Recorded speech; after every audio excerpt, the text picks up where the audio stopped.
these truths to be self-evident. That all men are created equal. As a member of Congress, I get to have a lot of really interesting people in the office. Experts on what they're talking about. This is the podcast for insights into the issues. China, bioterrorism, Medicare for all. In-depth discussions. Breaking it down into simple terms. We hold these truths. We hold these truths. With Dan Crenshaw. The Eagle has landed.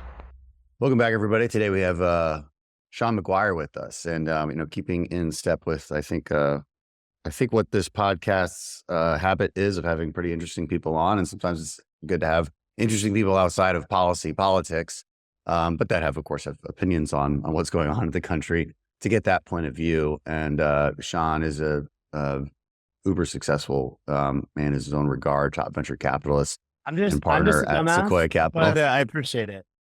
I don't know. Yeah, dumbasses aren't always this successful. But your firm is a principal investor in giants like X, Instagram, YouTube. You've been really outspoken on the the tough global picture that we faced since October 7th, the war in Afghanistan, the withdrawal from Afghanistan, war in Ukraine, all of this stuff. And you got a lot of attention because you're sort of in the never Trump category, I guess, in 2016. To a pretty big supporter of President Trump in this election. And, I think that's kind of an interesting thing to talk about. So, how did that start? Maybe we'll start with how that, got some attention and what you tweeted and where we go from there. And then we'll go into I think you have some really interesting history too, from DARPA to Sequoia to all of that. So we got a lot of nerdy stuff to talk about. We're going to have a lot of fun. I'll start with just a little bit of my kind of personal history and family history, because it really ties into what I cared about in the 2016 election. But I guess the punchline is, in the 2016 election, I care a huge amount about foreign policy and security. And I believed the lies that Trump was owned by Russia. And that was probably my top issue, seemed credible. And I was not close enough to it at the time to be able to see through the noise. But kind of over the next 4 years, as I learned that to be total just propaganda and lies, it was pretty radicalizing. But just going back to some of my kind of personal history, family history, I have insane respect for veterans. I had a lot of people in my family that were in the military. Two of my uncles were career military guys. One was a naval doctor. He was one of the guys, number 2 at Camp Pendleton Hospital, where, you trained. And then he was COO, deputy commander at Walter Reed Hospital, Bethesda Naval Hospital, when I was a kid. So I grew up going to those bases. My cousins lived at Walter Reed, on the base. Yeah. And both of my grandfathers were in the military. One of my grandfathers and all 3 of his brothers fought in World War II. And I was just kind of raised in a family that cares a lot about the military and security. I was way too big of a screw up to enlist myself. I had, horrible grades in high school and really bad at following orders. But I did want to find a way to serve, and I was pretty gifted in mathematics. Was doing a PhD in math and then physics at Caltech, and got recruited. I was going to do that, but decided not to. No, I did minor. I did minor in physics. I did minor. Yeah. But I had an upper bound limit to my mathematical abilities. I was pretty good at math and physics. Got recruited in a fluke thing to work on a project at DARPA. DARPA is normally thinking about the next war. DARPA is normally building tech for 20 years in the future. But the director at the time, Regina Dugan, wanted to set up a forward operating component and try to actually help in Afghanistan. And I couldn't say no to it. So did that for a few years. And it led to starting a company that does cyber security in the DoD and intelligence community. The company was pretty successful. We sold it for $1 billion to Palo Alto Networks. Yeah. But I basically was working on DoD stuff for, the 6 years leading up to the 2016 election, and had seen just some of the covert measures that are taken. And I found it semi-believable that Trump did have some of these ties to Russia. And for me, that was basically like a disqualifying event in the 2016 election. To then see like in 2018 at this NATO breakfast where he, just absolutely smacked the Germans around and NATO around, telling them all of their policy mistakes around energy and defense spending and why that was a liability with Russia. Like that was kind of shocking, total narrative violation from him being alleged as a Russian asset. And then in the 2020 election, the Hunter Biden laptop just absolutely drove me nuts. But candidly, after the election, like, it seemed credible that it was Russian disinformation leading up to the election. We saw in 2016 election, like there was very clearly foreign influence with fake news, bot farms on Facebook and other kind of activities. And so it seemed plausible that they would plant like a, fake thing a few weeks before an election and try to go away from Trump. Try to help Trump. And basically 51 intelligence officials signed a letter, 5 former CIA directors 2 weeks before the election saying it was Russian disinformation. I still believed it. And then a few weeks after the election, learned that the laptop was real and we had been completely lied to, and that I was a fool for trusting some of my former counterparts in the intelligence community. And that was pretty radicalizing. And so kind of from there onwards, it was just a steady drumbeat. When Biden came in and we withdrew from Afghanistan, I had a lot of friends working on that operation, both guys like you, special forces guys, but also, people in the intelligence community. And it was just obviously a giant failed operation in every way. Like we knew it was going to happen. We had intelligence as Taliban was driving into Kabul. Like the planning was horrible. Just every single step was a mistake. And it led to giving up one of the most strategic air bases in the world in Bagram that was relatively easy to defend. And 2, just like letting down our partners. There were a lot of people on the ground in Afghanistan that had supported the US government. And it's like, it would be hard for me now to go, to some country and give my word to people on the ground that like they should support us and that, we'll have their back after that. And 3, it was just insanely embarrassing. And so look, at that moment, I was just like, I am all in against the Biden administration.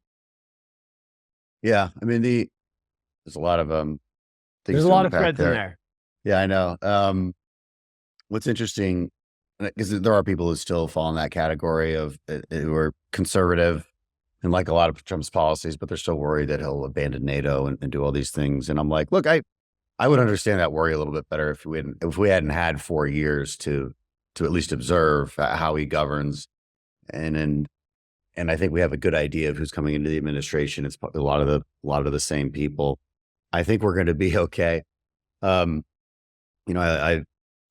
think Trump embodied pretty well the peace through strength narrative. Now what's interesting is I think a lot of the people who follow him do not. And I think that's where the worry comes from, because people can't reconcile or separate the sort of Tucker Carlson narrative, which is pro-Russia.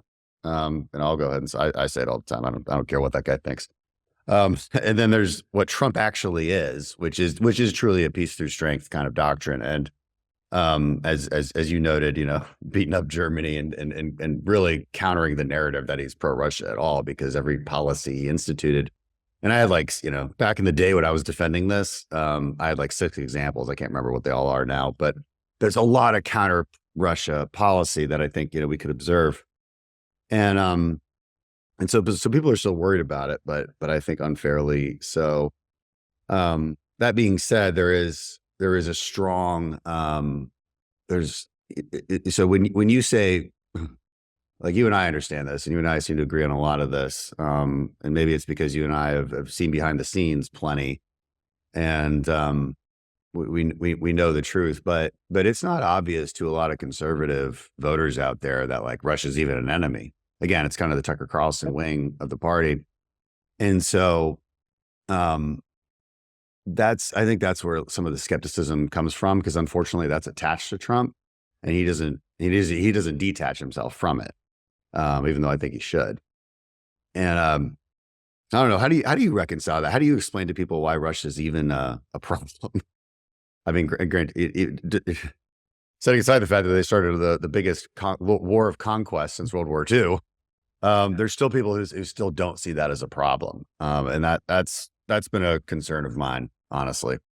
For sure. I mean, look, first of all, to the Russians, the Cold War never ended, and 99% of the evidence for that is behind closed doors, but 1% makes it into the public domain, but people still miss it. I think the best example of the last few years just happened, a month or two ago with this American style family in Slovenia. I'm sure you saw this, but I've been surprised. Most people missed this happened. So here's what happened. If any of you have seen the TV show, The Americans, the idea is like in the Cold War, the Soviets embedded families, like parents that were young and deeply, deeply trained by the KGB to go live in America and raise families and basically like build full lives for decades and, get positions of influence, or at least be like sleeper cells. So in the Evan Gershowitz prisoner exchange, who was the Wall Street Journal reporter, there was a family that got swapped in the deal. They were deep undercover Russian spies that had been living in Slovenia. They had been pretending that they're Argentinian, and they had two teenage children. They had just gotten caught, the parents. The children did not know they're Russian until they were on the plane to Russia with their parents as part of the prisoner exchange. And when they got off the tarmac, and there's a video of this, you can literally watch it. Google Putin Buenas noches. When they got off the tarmac, Putin greets the parents. The mother is crying, tears of joy of finally being home, and Putin goes up to the children and says Buenas noches, because they don't speak Russian. And you have to the general public, when you see a video like that, you can either think, oh, this is the only example of this, this is an isolated incident, or you can think this is the tip of the iceberg, and I'm only seeing one tiny, tiny, tiny slice of these, enduring covert measures, and that, the Cold War. How old are these kids? I mean, these are teenagers, so this is like a multi-year. This is a very long. It's a generational. Yeah. And so I think that's one of the best examples the public has seen in years of like the depth of some of these things. And then you mentioned, look at what Russia did in Ukraine, both in 2014 and then, in 2022. And in my opinion, and I'm happy to talk about it, but like, I think the West got lucky that Russia was not successful there. Like, I think that if you were to do the odds going back to February 2022, I think there was like an 80-90% chance that Russia would have like just blitzed Kyiv and taken the city. And now it's unlikely they'll ever get it, but like they attempted it. They had a giant tank column, from Belarus that like tried to drive down and basically got stuck by the weather, and a couple like really well-performed special forces operations. And so it's just like, when you see these things happen, you like also the Perosian, attempted coup, like just when you see these things with your own eyes, you have to understand that you're only seeing a tiny bit of what's on the surface. And then if I can just say one thing about one of my mental models for how I view the world and how I view Trump in the world, basically I think the number one mistake that most US presidents on both sides made until Trump is they applied Western style diplomacy to Eastern actors. In the West, like when an American ambassador is negotiating with a German ambassador, UK or French, whatever, in the West, we have a culture that is very specific. And I think one example is your word is your bond. When the German and American ambassador are talking, or, heads of state, like if you look each other in the eye and you say, we're going to do this thing, and you shake hands on it, like that thing will happen. And there will be repercussions if it doesn't happen. When, like in the East, when, the president of America is talking to Ayatollah in Iran, they can look each other in the eye and say this thing will happen. And it doesn't mean anything to the Iranians. It does not mean, like, what you say, your word means absolutely nothing in most parts of the East. What matters is your power and your ability, to actually wield it and use it. And so for me, I think what Trump does is sometimes when he says these things that seem crazy, he is negotiating, and he understands that the way you deal with the East is by starting with something pretty extreme and then working somewhere to the middle, and actually being willing to hold the red line there, which is something that Obama, with chemical weapons in Syria, I think a lot of the reason why Russia invaded Ukraine in 2014 under Obama was because we had not held red lines in Syria, specifically around chemical weapons. And when you have a president that's not willing to hold red line, you're dealing with the East, they know they can walk all over you. And that's what we've seen. I promise the audience we've never actually spoken before with Shaun, even though he's saying the exact same things that I say. So I promise him. I promise him never spoken. Yeah. Oh, I totally agree with you. Yeah, because that's something I bring up a lot. You have to understand there's an East versus West dichotomy, and it's totally, and it is based around power structures. It's exactly right.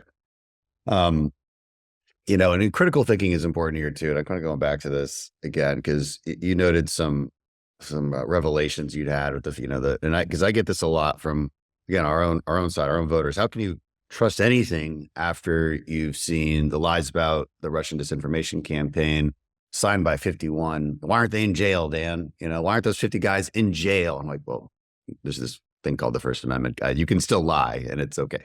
But let's put that aside for the moment. We can't allow our brains to be broken by some of these deceptions.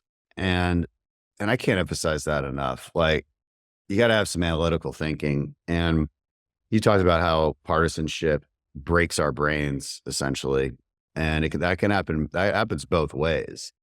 And I think what I like about your story is it's an example of how to be deceived, but then think critically and analytically in a proper way to reach the closest thing approximating truth here, as opposed to swinging completely the other direction. Because it's also easy for people to be deceived by the 51 people who signed that letter about Russian disinformation, for instance, and then not believe anything else, right? Believe it's all a lie. And it's guys, there's nuance here. You don't throw the baby out with the bathwater. No, the entire intelligence community is not lying to you, right? You have some bad people who left, who aren't even there anymore, and who are politically motivated, who don't like Trump. Just by the way, it's not that crazy to see that same kind of behavior coming from our own side. You know what I mean? When we don't like somebody, we say all sorts of things about them. You got to be able to think critically about that, and still take a step back and realize again who the actual enemies are. And to answer people's questions about why is Russia our enemy? They shouldn't be. Well, look, hey, actually, I agree with you, but they choose to be, and by they I mean their government. Just like the Chinese government chooses to be, just like the Venezuelan government chooses to be, and the Cuban government and the Iranian government. No, it is not their people, but it is the dictators that the people don't get to choose. And I'm sorry, but that's just the way. That's just a truth that we have to handle, and act accordingly. But how do we get people to understand that partisanship doesn't need to break their brains? That one deception doesn't need to break your brain. How do we maybe talk on that? Because I know you've spoken about it before. Yeah. I mean, that's a really good question. First of all, I just want to say I've been incredibly critical of the intelligence community, in particular publicly, but I do want to say on the record, some of the greatest heroes in the world, are in the U.S. intelligence community. It goes without saying, obviously, special forces and other parts of DoD, like probably even more so. But there's good and bad, and we always have to have Everywhere. that nuance. In terms of I think something that I really encourage people to do is when they see something that is a short clip and seems to be a really crazy statement, go watch the full clip. And I think with Trump in particular, almost every time I've done this, I've realized that I was being manipulated, and what he actually said in the full context was quite reasonable. I think the best example of that is the Charlottesville, very fine people on both sides hoax. Yeah. And I actually, on that one, I had not seen the full clip until maybe 6-7 months ago. And that was also a radicalizing moment. Like he was what he says in the full clip is actually the opposite of how it's presented. He literally says explicitly, I condemn all white supremacists and neo-Nazis. He says it twice. And so I think that the best thing you can do is just go get the whole source. Don't watch the 30-second clip. Instead of watching 100 30-second clips, go watch 50 minutes of one full long form interview and really see the nuance around it. I think that's a very important thing. And I think the other is you have to find people that genuinely seem to be trying to present information in a fair way. And so the people that are willing to apologize or admit when they make a mistake with their information, those are people that you should take much more seriously than others. And or reporters or podcasters or whoever that I think present things in the following way. Like the other side says this is why they're wrong. But give it a fair and accurate description of what they say, what their best argument is. And then you can dismantle it. It's not hard, especially when you're dealing with Democrats, but how am I supposed to believe anything you say when it's not hard? But yeah, I mean, people will send me things and I'm like, where did you get this? And what on earth, when you read this, how on earth does this scream legitimate to you? I think one other thing that I've got to say that, so I've been to over 100 countries, and the number one thing that I learned in that was that reputation of places lags 20 years behind the present. I'm going to share an example that I probably shouldn't share, but my uncle was a very serious surfer. He was obsessed with surfing. And as a kid, he used to tell me how beautiful the women were on the beaches in Brazil. And it was it's mythical. I grew up in a beach town in Southern California. It's mythical how beautiful the women were in Brazil. And I went there for the first time when I was maybe 21. And I'm sorry to say, but most of the women on the beaches of Rio were fat. They had McDonald's, when my uncle was there in the 80s, there wasn't McDonald's. I didn't know where you were going with this, but it was funny. And then in the 2000s, there's McDonald's, and most of the women were fat. And I was very disappointed. And this has really got, it's such a silly example, but I think it really illustrates this idea that the reputation changes, and it takes a long time for that to make it through the public psyche. And I'm sorry to say, but this has been happening with many of the institutions in the West. So things like the UN coming out of World War II was a pretty phenomenal body that was brand new and set up with good intentions and great leadership and strong moral clarity, moral authority, but today has been totally co-opted. And China in particular, China has been over the last 15 years through economic deals, debt trap with African nations and, developing nations, along with, candidly Islamic, nations, has formed this body that probably 2/3 of the power structure and influence is rooted in what China wants. And the UN is now it's a totally corrupt body who what they say is not the truth, even though 30 years ago it was a phenomenal body. Another example is a lot of the media institutions in America that in the 90s. Like in the 90s, the New York Times was doing absolutely everything they can to tell the truth most of the time. Obviously, there have always been bad actors, but today, I don't think there's still some amazing journalists at the New York Times, but I think the vast majority of it is now propaganda. It's more propaganda than the New York Post in a lot of ways, which is shocking. And I never would have been able to anticipate, 10, 20 years ago. But to the question of how people can kind of not throw the baby out with the bathwater, I think it's very important that people kind of know that like the institutions that they're trusting, like they need to reset. The institutions that they trusted 20 years ago, a lot of them are corrupt today, and you kind of have to rethink, what you trust. Yeah. Well, speaking of trustworthy institutions, I mean, you guys are a big investor in X, formerly known as Twitter. I'm not gonna lie, I still haven't gotten used to calling it X because I don't know how to what do I call it? I still don't know what to call it. Tweet. I don't know either. I'm confused about it, but whatever.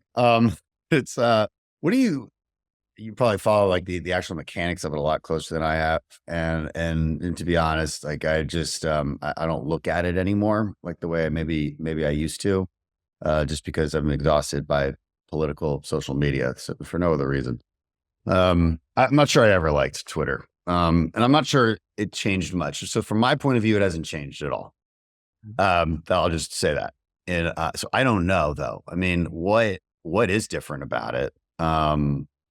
Was it worth $44 billion? I mean, you got to know Elon a little better than I do. He did try to get out of that deal after he was in it. So I'm curious where it's at now, and do you think it's solving at least one of the what many viewed as a problem of freedom of speech? And was his purchase of it a big step in the right direction? Yeah.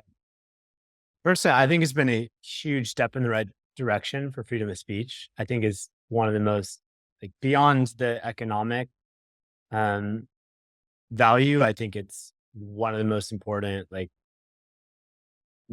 one of the most important things that's happened for the protection of democracy in my lifetime. In terms of the price, like I personally don't think Elon was trying to get out of it. I think he was trying to negotiate a better deal, because what happened is the stock market crashed a lot after he signed the definitive agreement. And it's smart and rational to try to get a better price when when the prices come down. For me with X, there are two things I want to say around like why I think it was so important and why I think it's changed so much. First of all, like Donald Trump was banned from former Twitter while he was sitting US president. Like the Ayatollah, of Iran wasn't banned. Like, even though he had been attacking US bases and forces, and he had said, "Death to Israel, we're going to destroy Israel." He'd been saying that for a decade under the former leadership. And so like they banned a sitting president of the United States, but did not ban the Ayatollah of Iran. Like that double standard, that lack of intellectual rigor, like that is very, very dangerous in a democracy. Trump, or with Elon, I think he has brought, it's not perfect, but vastly, closer to, I think, the founding fathers' embodiment and intention around freedom of speech to X than any other social platform, at scale in the world. And the second thing for me is, one of my friends and mentors when I was at DARPA is a guy named Mudge, Peter Zatko. Peter's one of the most famous hackers of all time. He's started this thing called The Loft in Boston, one of the original hacker collectives in the US. And he's the one that testified to the US Senate in the 90s that he and his friends could turn off the internet.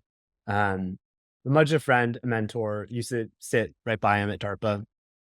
And Mudge was the chief information security officer at Twitter right before Elon bought it. And Mudge testified to Congress that, there were foreign spies in the company, that, there was very horrible data protection. Data was not backed up.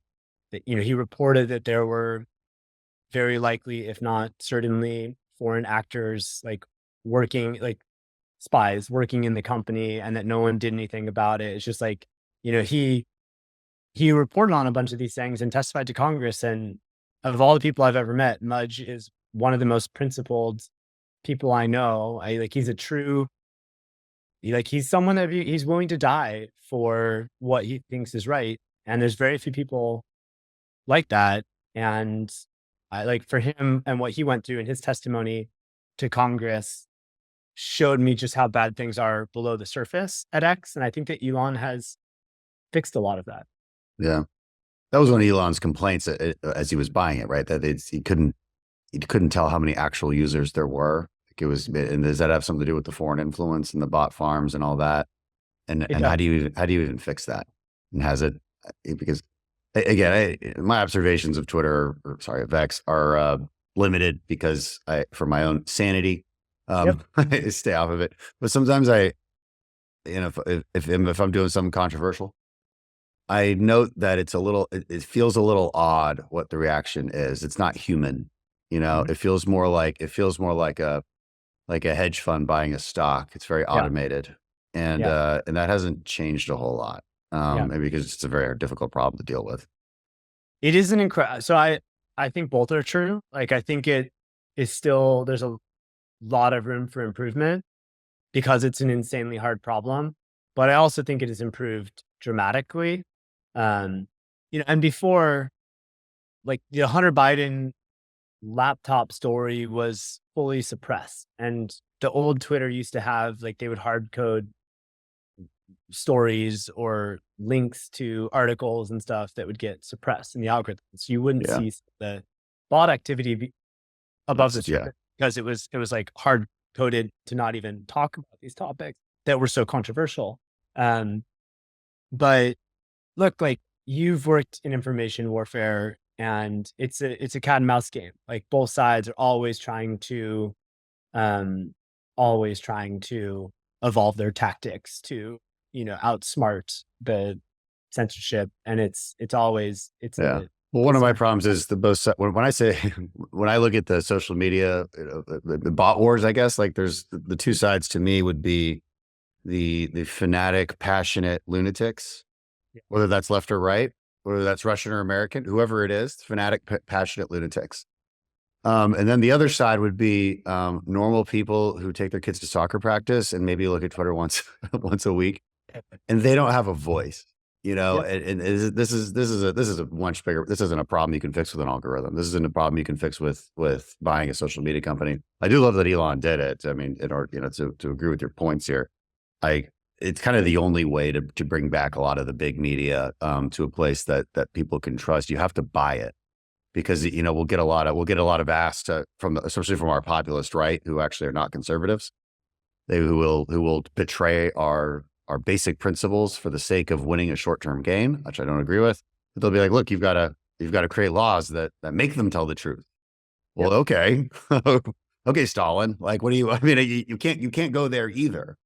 For sure. So it's a very difficult problem, and you do have to sometimes rely on a billionaire to actually fix it. I wish more would pop in and maybe buy the New York Times. I mean, the Washington Post was for sale at some point. Where was our billionaire class then? To buy Jeff into Bezos it. Did buy it, but he did, but a lot of our people, a lot of our side doesn't like him. So that's my point to them. I think that, look, Elon, the way Elon bought X is and the intentions behind it, I think, is unprecedented in modern history. He bought it to try to have a check on the mainstream narrative when the mainstream narrative is wrong. And we were coming out of an environment where we were not allowed to question Chinese origins of COVID. We were coming out of an environment, where the Hunter Biden laptop had been banned, where Trump had been removed from the Twitter platform as a sitting president, because of January 6th protests. And in that world, we were losing, there was no check on the mainstream narrative. And that is incredibly dangerous in a democracy. And so I think Elon, I give him just unbelievable credit for being willing to not just buy the asset, but being willing to do the hard things and go against the legacy machine.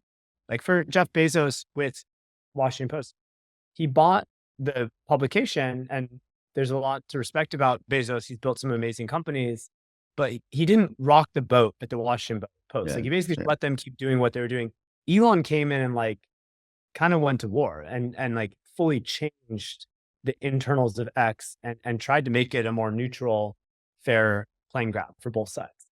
Yeah, and that's what I mean. I mean, 'cause I know Bezos bought it, but there's I'm kind of neutral on him, but a lot of people don't like him for whatever reason, and they definitely don't see him as an ally to the conservative movement. That's for sure. Whereas they do see Elon this way. But what's interesting about guys like Elon and Joe Rogan and just this kind of eccentric group of people, they've always been liberal. They've always defined themselves as liberal. And they'll say a lot of things that conservatives like. And then Elon basically goes full on supporting Trump in a pretty heavy way, more so than just being kind to him, rhetorically, but actually putting money in and headlining events. And then there's and guys like you have the same story, and you all kind of come from this really interesting background of tech and innovation. Really smart people, definitely on the younger side. Sort of changing sides, and you're in that community a little much more than the rest of us. What are those conversations like between Silicon Valley and you live in? I live in Los Angeles, but Okay. I'm in the Bay Area every week. I've lived there off and on for 20. You're moving to Austin any day now. I bought land in Austin and absolutely love it out there. All right. See, right. That's Yeah, good. That's good. We welcome you to Texas. Yeah, But let what me are the conversations like? Well, let me say on this that I think the left leaning that we've seen from the tech community in the past, I think it comes from a few places. One of which is just like the type of people that want to go build like crazy futuristic technologies or products. I think have the builders, and I'm saying like the kind of visionaries, I think have leaned very libertarian, and libertarians I think would lean very left on social issues of just like, I don't really care what you do with yourself, like just hands off me. And I think economically leaned right. And I think like the kind of the most successful people in the Valley the last 30, 40 years, I would say libertarian is probably a closer description. Yeah. Liberal, but a lot of people voted on, like out of the two, would primarily vote on the social issues, even though it was close. Yeah. I think that has changed in the last 10 years. Like there's been a huge schism. I think a lot of people that were historically libertarian, first of all, the people in the Valley has changed. And I've seen this myself. Like we went from more of like a pirate culture to, the kids that were graduating Harvard Business School all wanted to work in tech. And like, that just wasn't the case 10 years ago. That's kind of a newer thing. And so the culture changed with it. The next thing is that, people have been brainwashed. Like the machine has gotten better at brainwashing people. I myself was brainwashed, for like that that Trump was a Russian asset. And I think a lot of people in the Valley are still brainwashed. Like it's just people are not paying close enough attention and don't have enough friends and family that are, on the other side and having those real debates.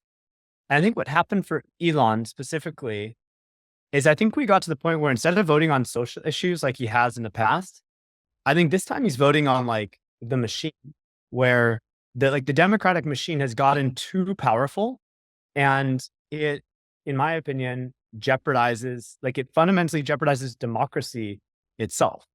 And like that's the number one thing I'm voting on, is that the machine has gotten too powerful. And you see that with lawfare, you see that with, the censorship of information, you see that with, retaliate, like you see that with political retaliation and regulation against Elon's companies, on and on and on. And so it's like, when the machines were not very powerful, we were voting on individual social issues. But now we're voting on like I feel the like you need to machine. We have rebalance. to destroy the machine. We have to rebalance the machine. We have to go back to where the machine was in the 90s, not today. Yeah, that's interesting. I mean, these outside perspectives are interesting because I see policy and politics like from the inside every day. And so sometimes I don't understand the rhetoric coming from the outside because it just doesn't ring true. Not that anything you're saying doesn't ring true, but the sound bites aren't true, you know? And like I said, like I kind of commented on earlier, the sound bites sometimes swing the pendulum way too far the other direction to a point to where I don't view as conservative anymore.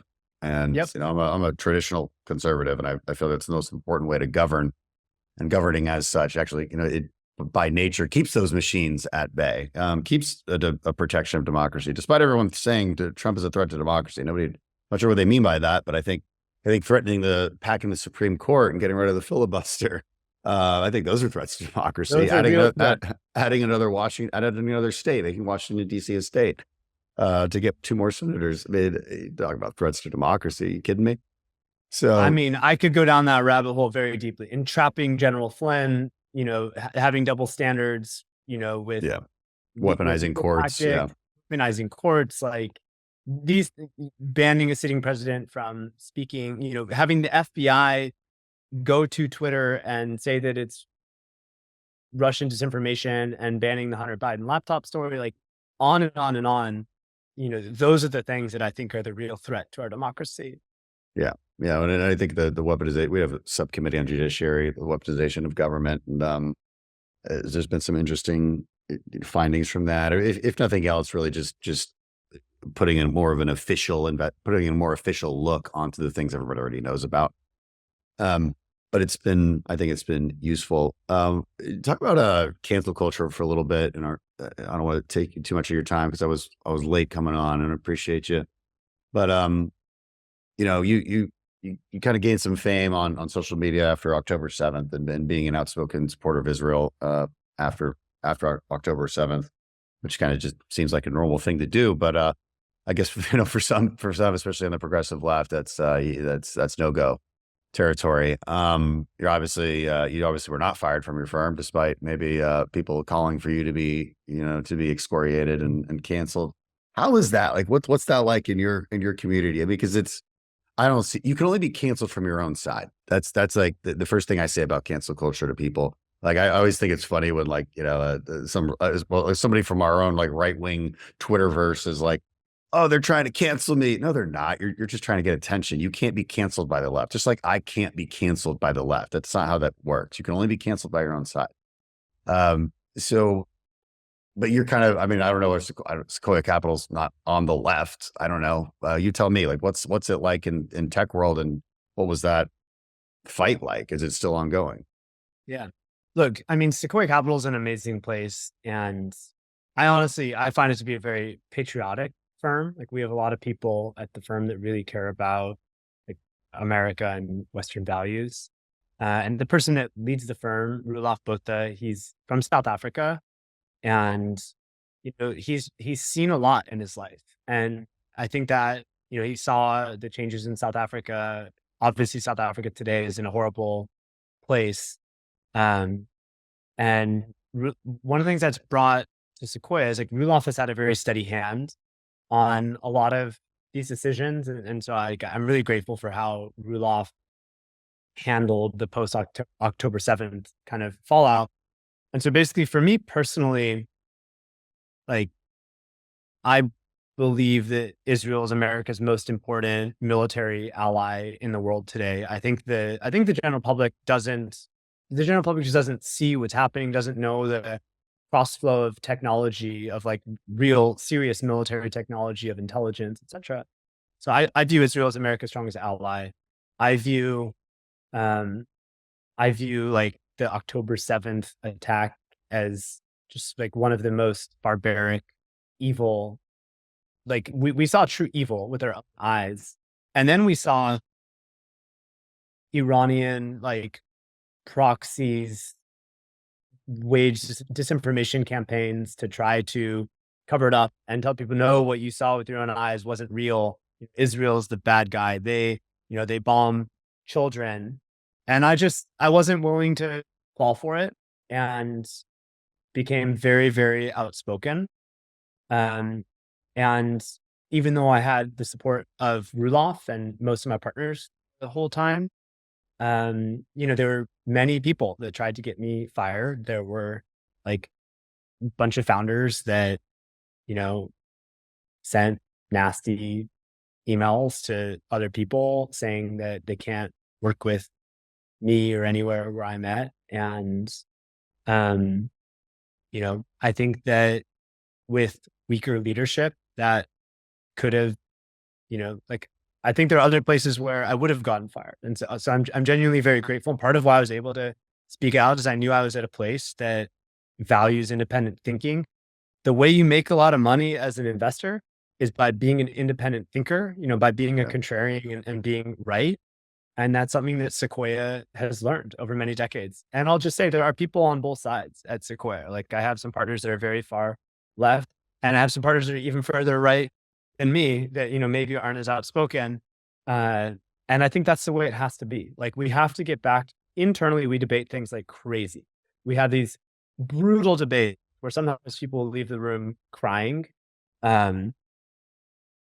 And I think we have to get back in civil society where people are really willing to duke it out over ideas and willing to be wrong and then process being wrong and then come back, an hour later and give the other person a hug. Like we have to get back to that point. I like that. Yeah. You to break people more often. Make them cry. You gotta break maybe a little bit of hugging and out then later. them up. Yeah, but that's good for if you've ever done any kind of trading with special operations, that's exactly how it goes. And for that reason, because you need pure objectivity in something that's life or death, right? You can't be full of shit. And God, so many policy discussions and national discussions for that matter. It's just like everyone knows they're full of shit. And I'm like, that the sound bites that you're repeating are just bullshit. Or at least Are you gonna nuance. Are you gonna motion that we send everyone in Congress to Buds for a couple weeks Yeah, before they can serve their term? It would. You need more. You need more than that. But you need like years of conditioning. It wouldn't matter anyway. Unfortunately, the incentive structures are such in politics that man, I don't know. That's a whole other conversation. I don't want to dive down that rabbit hole. I want to ask you one more question. Because you worked at DARPA, you're in this sort of innovation and tech world.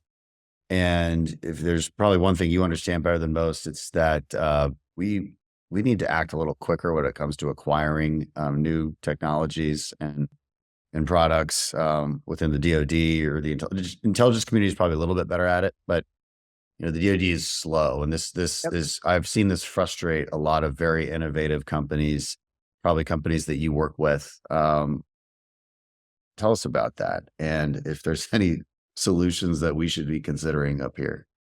Yeah, I'm glad you asked the question.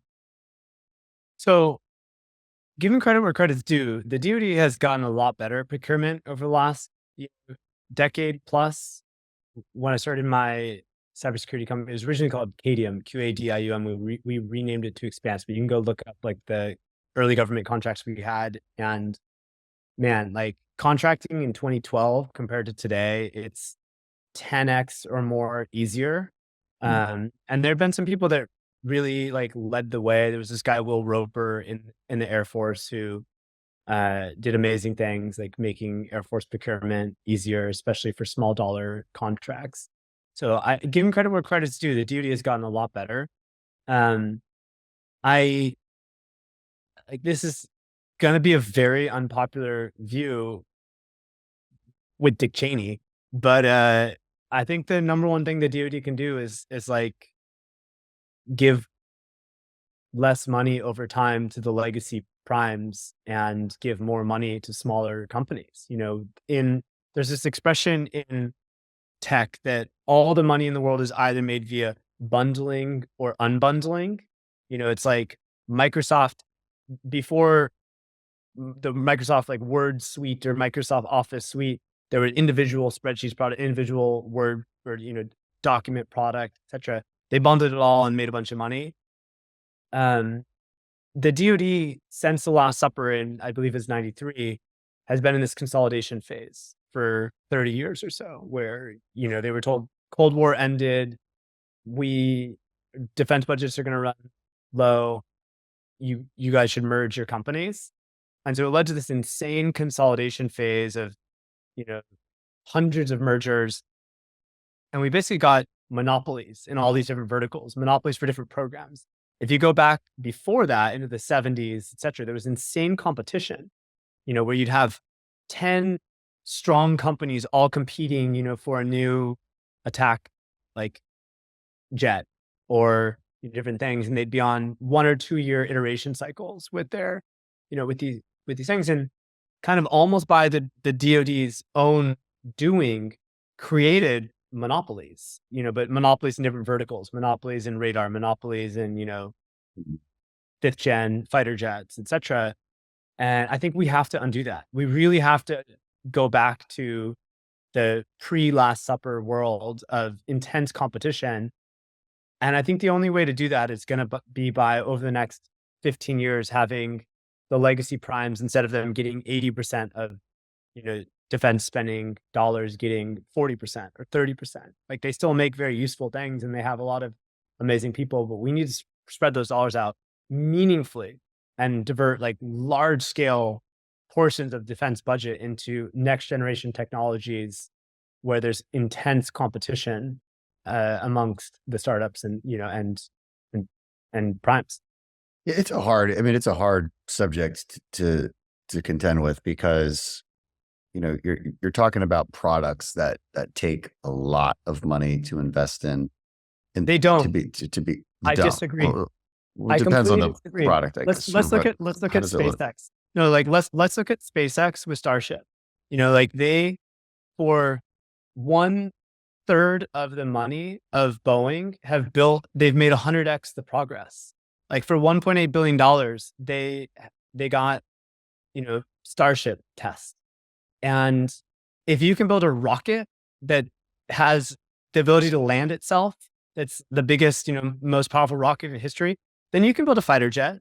Like, building a rocket's a lot more complicated. And so I'm sorry for pushing back so strong on this. But I think that we have been manipulated to believing that these things are harder than they actually are, because the people building these things are absolutely incompetent.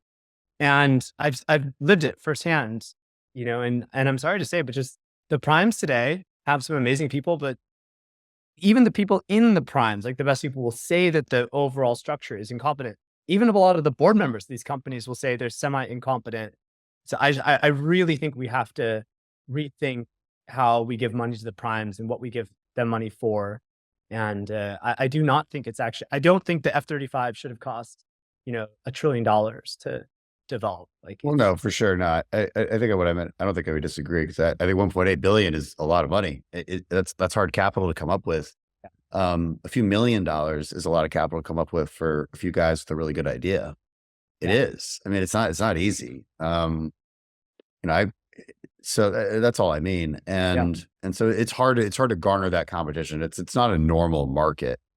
Where, in a normal market, you're producing a product and like you're doing market research. So you're going to assume that you're going to have some level of success based on demand for that product. When you're dealing with the government, it's like, man, I hope they like us the best. And let's say the government's being perfectly, perfectly objective, with how it views, the technology and then all the competition within there. Which I think your point is, like, they're not exactly objective now. They sort of have a tendency to defer to the primes, the big ones, because there's a legacy there, because there's a sense of trust there. It's not all corrupt, right? There's like, I think there's a side that thinks it's all corrupt. No, it's not corrupt. It's comfort. It's comfortable, it's comfort and laziness, maybe. It's coming from the fact that they had monopolies, and it was all well-intentioned. It literally came from declining defense budgets. I think people just didn't quite understand the consequences, and it happened over decades. But I think it's a very important distinction. It is not corruption. There are really amazing people in these companies. It's just that they kind of grew barnacles on them over time, and we need to scrape the barnacles off. Yeah, and the same goes for the government contractors. It's like they're not corrupt either. They're just like they're bureaucrats, and this is why this is such a difficult problem. That's why I asked you about it, because it's an interesting and difficult problem for us to solve as legislators. Because we could say, okay, 50% has to come from small. How do you define small company? And like, sort of, how do we make quotas out of where do we put the money? The devil's in the details on this, and it becomes a much harder policy issue. How do we ensure an unbiased, decision that creates that incentive for those smart guys to gather that money up, or girls? I want to be gender neutral here, but how do you create that incentive structure so that they'll actually take the risk? Because man, it's a huge risk, bigger risk than it is in the normal market. That is happening naturally. So like if you go to Stanford University or MIT, in a lot of ways, the number one thing that kids want to work on right now is defense technology, which is a wild narrative violation. 10 years ago, people did not care. They wanted to work at internet companies. Today, the kids, they see what's happening, like what happened in Ukraine. They see what's happening in Israel. They see the success of Anduril and Palantir. Yeah. And like they and SpaceX, and they literally want to work on defense tech. And there are so many impressive small defense tech companies now, like literally many hundreds of them. I think the risk is there's only like one program of record that I'm aware of that's been awarded to any of these kind of next gen defense tech companies, and that's Anduril CCA contract that they got maybe 6 months ago. Like, I simultaneously have a lot of respect for legacy defense, but I think that they need competition. And the way I would do that, like, I think the right goal is that we don't have to cut anything that they have from the past, but for things going forward into the future, we need to have like real unbiased evaluation of who is most likely to actually deliver on the technology, and not just overweight the fact that you're Boeing or Lockheed or Northrop and have like this great history. We need to like look at what can you do right now and compare that to these startups. And my goal would be that in 20 years, that instead of 80% of defense spending going to the primes, I think it should be like 40%. And, the rest should be going to smaller companies. Some, 10 to 20 of which become large, that were started, in the modern era. That to me is the goal, that in 20 years, 50+% of defense spending is going to companies that were formed after 2000. And I just want to say one last thing, just like of my respect for the primes, which is one of my personal mentors, a man named Don Beal. Don was the president, CEO of Rockwell International. Rockwell was the biggest prime, that was the biggest defense contractor at the Last Supper in 93. And, Don kind of, as part of the mandate, he broke it up into a dozen subsidiary companies, including Rockwell International, including Rockwell Collins, including what became the missile defense part of Boeing, et cetera. And like, I've been lucky to be surrounded by some of the people that built also my wife's father and grandfather, like they ran this company called Stadco that built nuts and bolts for GPS and nuclear missiles and stuff. And like, I've literally seen the history of the defense base myself firsthand. And like, all we have to do is get back to where we were in the 70s and 80s. Like, it's not that crazy. I'm asking to go back to the future. Yeah. Yeah. And it's nuanced views, because the typical narrative is, the military industrial complex controls the world. It's like, guys, the problem is there isn't really a military industrial complex. That's actually the problem. Yeah. And, the Ukraine war really revealed that to us, and it revealed all the barnacles as you described them. Because there's a couple of things. One, this sort of comfort level that I think has occurred, but two, just like an extreme focus on a more of a special operations capable military to fight terrorism. And nobody's building, Harpoon missiles. And if you're not building them, it's like, that's not the defense contractor's fault. That's not anybody. That's That's the fact that we haven't asked for any in a while. And so where's the production line go? And you're a business guy, like you understand how screwed up that makes a supply chain. So, the revelation of that was probably a good thing. And I just think it's important people realize, like, you can, you can bash the military industrial complex, I guess, but also recognize there isn't really one. And, the other thing is like the false beliefs of how much that controls Washington. It's like 100%. not true at all. Yeah, look, and I would say these are like forces that were outside of the control of, the primes or military industrial complexes. Things like America started to outsource, hardware manufacturing to China because it was just much cheaper, and we didn't put in any tariffs or anything. And so like just over 30 years, we outsourced a lot of our supply chain to China, and that impacts like defense supply chain as well, because, there's base things, base chemicals, base, metal parts, raw materials, mining, et cetera, that we didn't have. And so then the cost goes up on that. And and then the second thing that I think is really important is there was just a natural consolidation that happened. And so we went from like, having in the 80s, 100 companies making like primers to make bullets, like chemicals to make bullets, down to like 2 in America. And so then you get to like, these real issues where if one of them goes offline, or, if a foreign adversary sabotages a plant, like the whole supply chain gets screwed up with that. So I think one of the most strategic things America can do is bring the defense supply chain back. And people are working.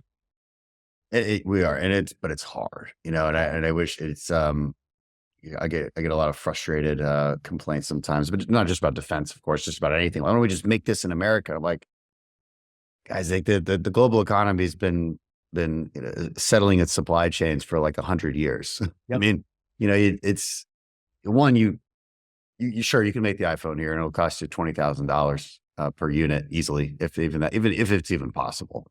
Because of all the ecosystems you need to create for every single little component. We're not talking about World War II style hardware. We're talking about modern hardware, and it's the global supply chain is a real thing that you can't just unwind. And I'm not sure you want to unwind it, right? You want to unwind it away from your adversaries who have an interest in screwing you. That's where you want to unwind it. But there's still some economic truths you have to abide by about who makes what better and more efficiently. I got one last question for you. I'm taking way over your time, and I'm sorry about that. Which is your background in physics, because obviously that's of interest to me. Having done a whole minor in it, but definitely not a PhD, because again, my math skills they're just not that cool. And at a certain point, physics is just hardcore math. And I cannot keep up. So, but more power to you.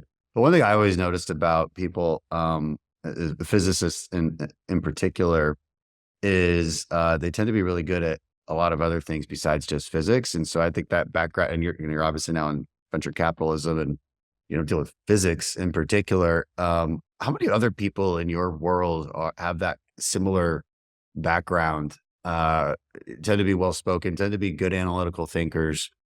How much do you attribute that to a background in something like physics and mathematics? Because I think there's an attribution. Yeah. I'm not sure everybody else sees that. Yeah, it's a great question. And I appreciate the compliments and thank you. Look, I think there's a feedback loop in the sense that like people that want to understand the world in a deep way, like are drawn to physics. And so like for myself, I've always been very curious and just like really try to understand how things work in a deep way. And so like, even though as a young person, I didn't know anything, I hadn't yet figured anything out, just like that mentality of always trying to understand things in their deepest level that I can find. What did you do your PhD in?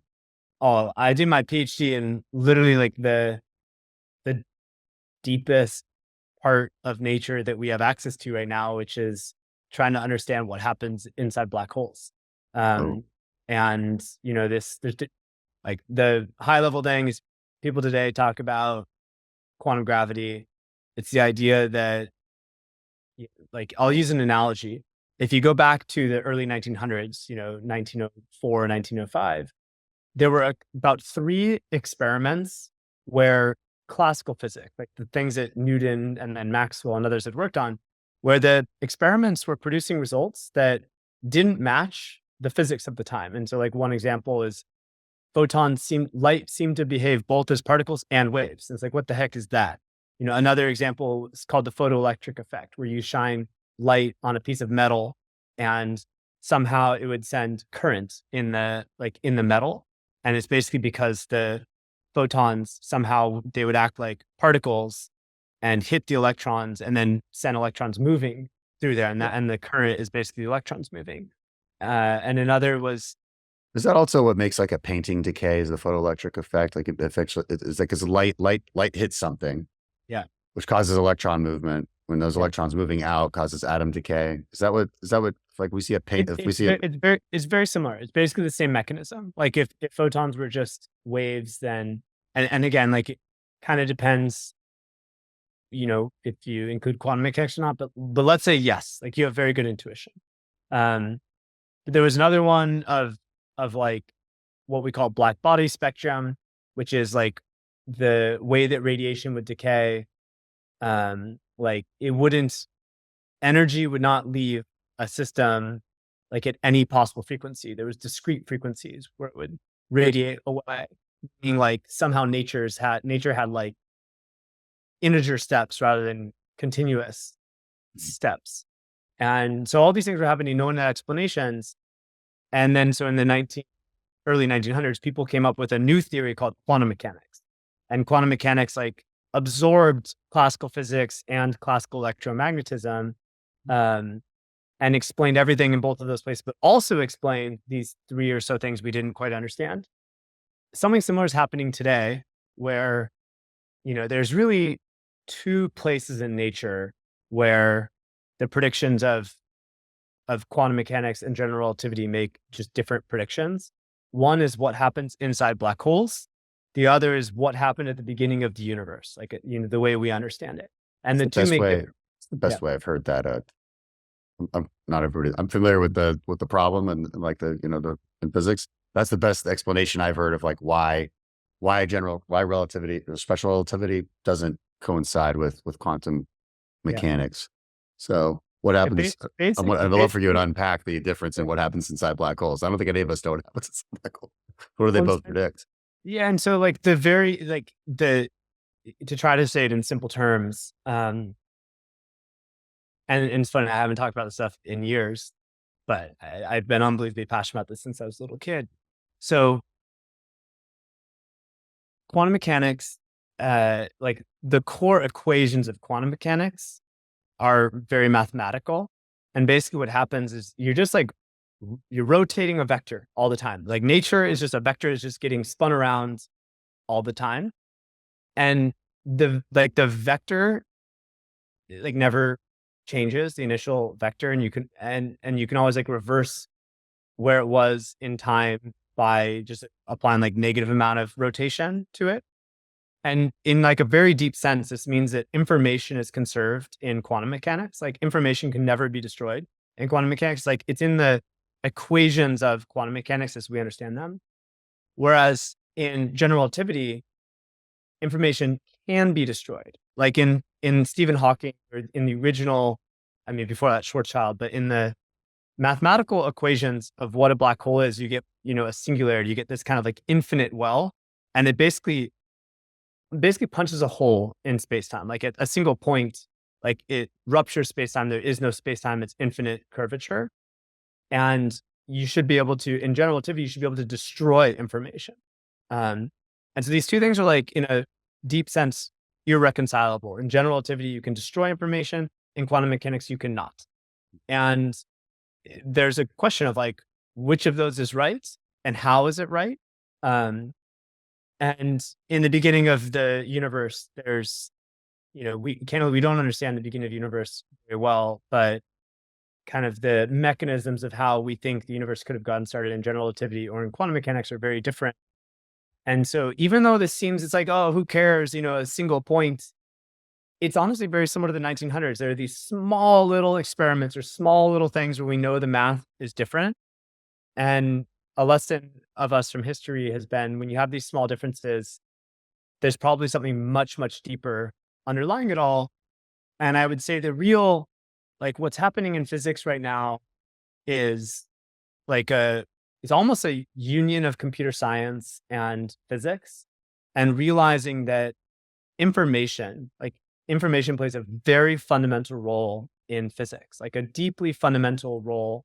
And so I was part of a community of people trying to understand like how that works. Like, what is the role of information in black holes and in, like in what we call quantum gravity, which would be whatever theory unifies quantum mechanics. Yeah, that's what I was going to ask. What, explain quantum gravity, because that's one of the theories that, as I understand it, that would be a unifying theory. There's like string theory. Yep. A few others. Was your paper about quantum gravity in particular? Yeah. So we call quantum gravity, like we know that quantum mechanics and general relativity they don't reconcile. And so we need some bigger theory that contains them both. We call whatever that theory is quantum gravity. Like quantum gravity, it's X in algebra. We don't yet know. It's like a catch-all. Okay. Yeah, it's a catch-all. We don't yet know what X is. String theory is one candidate and the leading candidate. But you can actually study things about quantum gravity that should be true in any theory of quantum gravity.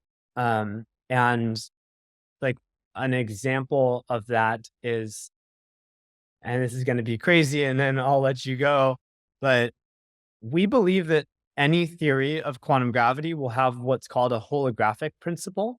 And what this means is it's pretty counterintuitive, but basically like you have a bottle of water that basically, if you know the state of the, water bottle, or if you know the state of the system purely on the boundary, like on the glass, then you should be able to figure out exactly what's happening inside the glass. All you need to know is what's happening on the boundary, and then you can figure out exactly what's happening inside, which is, not that expected if you're just looking at like classical physics. And so this is something that we believe any theory of quantum gravity should have a holographic principle like this, where if you look in any boundary, you can then figure out what happens inside that contained region, which we call the bulk. And this comes where this comes from is, Stephen Hawking played a huge role in that. It's part of why he's so famous. It comes from realizing that this thing we call the entropy of black holes is proportional to the surface area that contains them, the surface area contained by the event horizon, rather than the volume. Like the entropy of a glass of water is normally proportional to the volume. So if you double the volume of the glass, or if you go from 1 liter to 2 liters, then the entropy should double. But with black holes, it's not the case. Like the entropy scales less than doubling the volume. It scales with the surface area. So anyways, these are like very deep things. It's a lot of fun. And I do think that studying these things absolutely trains your mind to understand, think about things from a systematic perspective, and think about what are all the forces at play, and what are the things that are just universally true. What are the invariants in life? Well, we've definitely departed from my original question. Now I'm just more interested in what's in a black hole. But a lot of information. So like all of the information.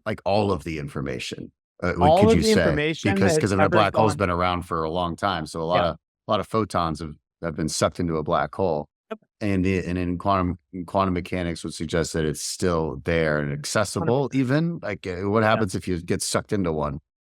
Yeah. How what is, you're probably dead, but well, actually it depends. I don't know. It depends on the size of the black hole. So, for black holes. So the thing that would kill you going into black holes, what we call tidal forces. It's very similar to I think most people have the wrong intuition for what moves the tides on Earth. Like the thing that really moves the tides, obviously it's like the positions of the Earth, Sun, Moon system and the gravity there.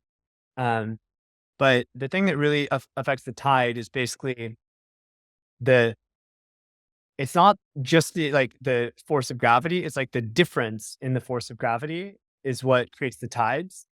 And in a black hole, like if you have a really big one, the tidal forces can be very, very weak. If so the tidal forces are strong, it means that your legs will be accelerating faster than your head, and your body will just get ripped to shreds. It's like, a big animal or whatever, two lions pulling you apart. If your toes are accelerating faster than your head, then, beyond the force of which like your muscles and everything and skeleton can hold your body together, they'll just get ripped to shreds. But if you're in an absolutely giant black hole, then the tidal force is actually pretty small, and you can make it pretty far into the black hole, like far past the event horizon before you would get ripped to shreds. And so Eventually you're getting ripped to shreds. what's Eventually you're getting ripped to eventually shreds. 100% in any black hole, eventually you will get ripped to shreds. And of course, our problem is even if we could send a little sensor out to a black hole, it couldn't tell us anything because nothing, once you're past that event horizon, no information can get back out. Yeah. It can. Is there ever a way to solve orbit- that problem? Not that we know of, but so I think one of my biggest departures from most physicists, where most physicists would say that I'm an absolute dumbass, crazy, crackpot, is I believe that we don't know anything right now. Like, I really believe we just don't know anything. And so, the speed of light seems fundamental. I'm open-minded. I have no idea if in 100 years, if it will still be fundamental. I think I'm open, and even on that, most physicists don't fully appreciate what the speed of light is. And the speed of light is affected by, as photons travel through space, they're absorbed into what we call the quantum vacuum. In the quantum vacuum, there's always particles that are being spontaneously created and destroyed. And those particles actually absorb photons. And if you could change the quantum vacuum and have fewer vacuum fluctuations, light travels, in theory, it would travel an absolutely minuscule amount more quickly, 10 to the minus 32 or so meters per second faster. It's totally irrelevant, but the fact that you need to incorporate the vacuum into the calculations, and that, there might be relationships between wormholes and information. There's just these things that we have no idea how they work. And so my view on physics is that it's an incredible thing. We've learned a lot, and we can make a lot of predictions. We can build incredible technology from it. But I don't think we should ever be arrogant or dogmatic around our current level of knowledge. We really don't know much, right? Yeah, well, it's a good, humble way to look at it, especially considering history and how easy some certain truths have been displaced. Okay, one last question on that'll let you go. Sorry. No, I love it. Is there one experiment or one piece of knowledge that we need that we just can't do? We physically just don't know how to do the experiment or whatever it is, that would tell us what the right theorem of quantum gravity is? The honest answer is we don't know. But when I was at Caltech doing my PhD, a bunch of my friends were working on this thing called LIGO, the Laser Interferometer Gravitational Wave Observatory, which announced its first detection in 2016 and won the Nobel Prize a few years later. LIGO is one of the biggest breakthroughs in physics ever. Basically, before LIGO, all of the astronomy we've done has been detecting light, different frequencies of electromagnetic radiation, X-rays, gamma rays, microwaves, radio waves. All these things are just different frequencies of light.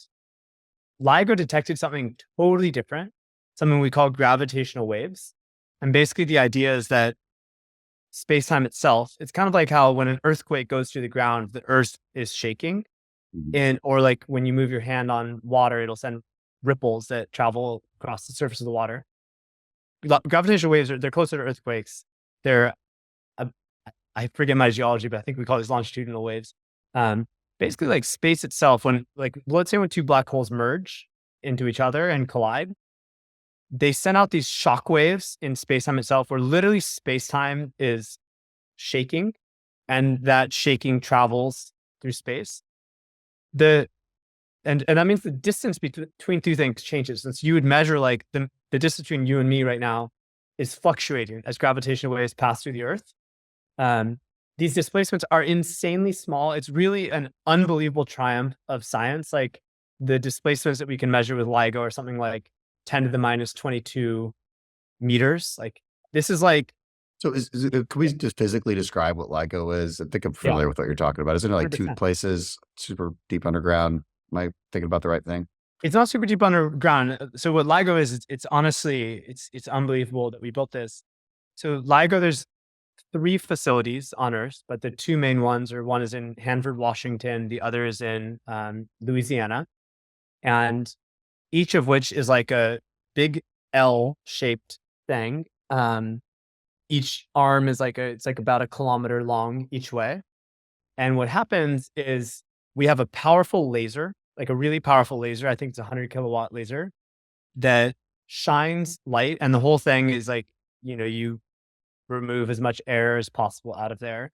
And there's like a beam splitter that the laser kind of bounces off a big mirror and then goes and hits another big mirror at the other end.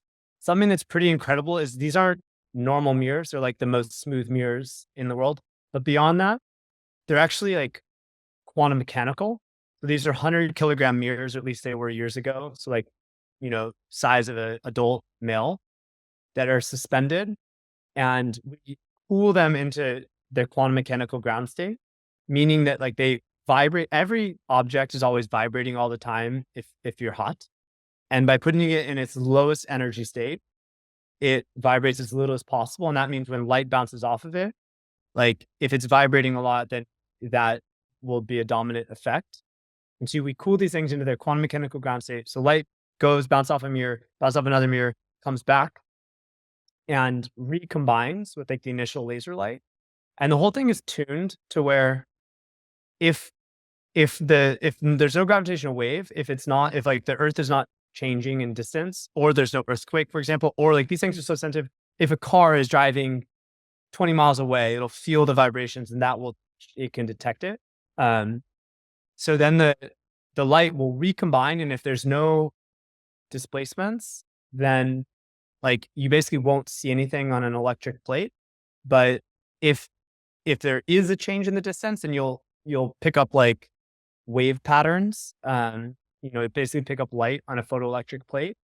And if you only had one of these, you wouldn't be able to tell what is just like a car driving, what is an earthquake. But when you have 3 of them, if they're all that's picking why there's up kind of the multiple. I was going to same- ask why there's more. Yeah. Okay. So if they're all picking up the same signal at the same time, then like it's a gravitational wave. And anyways, this stuff works. It picks up displacements that are like, imagine the average distance between in a hydrogen atom, the average is between an electron and a proton. Like from our scale to that scale is insanely small. Right. Now do that again. Like it's just the displacements we can detect are insane. It's, way smaller than the average distance between a proton and an electron in a hydrogen. And like someday, so that's LIGO on Earth. Someday we'll put LIGO in space. And like the longer these interferometer arms are, they become way more sensitive. And I personally think that, and SpaceX part of why I'm proud to be a major SpaceX investor, we're going to launch crazy ass experiments into space. And, someday in 10, 20 years, we'll have a giant ass LIGO in space. Like one of the names for a proposal in the past is called Lisa. And my mom's name is Lisa, so that would be great. It would be great if Lisa, makes a discovery that paves a path towards quantum gravity. But anyways, it's an unbelievable experiment. The people that work on these things are heroes, and they push our knowledge of the universe forward like crazy. And I'll tell you one incredible surprise from LIGO. So we've never really known where like gold comes from and all these kind of precious metals. We thought before LIGO that the majority of gold comes from what we call supernovas. Supernovas are when a star starts to die, and basically like when a star is alive, meaning like the nuclear reactor is going, it creates this outward pressure where the thing is like always expanding because the heat is coming out of this nuclear reactor and pushing outwards. And the force of gravity is always pushing inwards. And those two things kind of for a star are competing with each other and they're relatively balanced. When the nuclear engine turns off, then the outward force goes away and the inward force of gravity becomes really strong. And so the thing collapses in on itself very quickly. And then as it collapses in, it actually, there's like a back reaction and like mass gets spread everywhere. And that was like the only thing where we knew gold and these heavy atoms were created out of supernovas and spread throughout the universe. One of the first things we learned when we turned on LIGO was that actually like when we have these, when you have this cores of dead stars, these things we call neutron stars, that actually in the process of when they merge with each other, like when they're rotating around, that it ejects like giant amounts of gold and precious metals all through the universe. And like that's, if my memory serves, I think it's like even more gold and precious metals will come to the earth from like these mergers rather than from supernovas. And it's just like, it's crazy. It's like we turn on the lights in the universe when we turn on LIGO. It's like when Galileo first started looking at stars through a telescope. And I think we're going to discover really incredible things by this methodology over the next 50 years or so. It's awesome. We could talk about that for a lot longer because I'm super interested in all that stuff. But I gotta go, and I appreciate your time, Shaun. It's been great to chat. Incredible, and appreciate your dedication to the country and your truth and optimism. It's awesome. Back at you, man. You're a real hero. Seriously, you're an American hero. Thank you for everything you've done. I don't know about that, but appreciate it. You are. Thank you.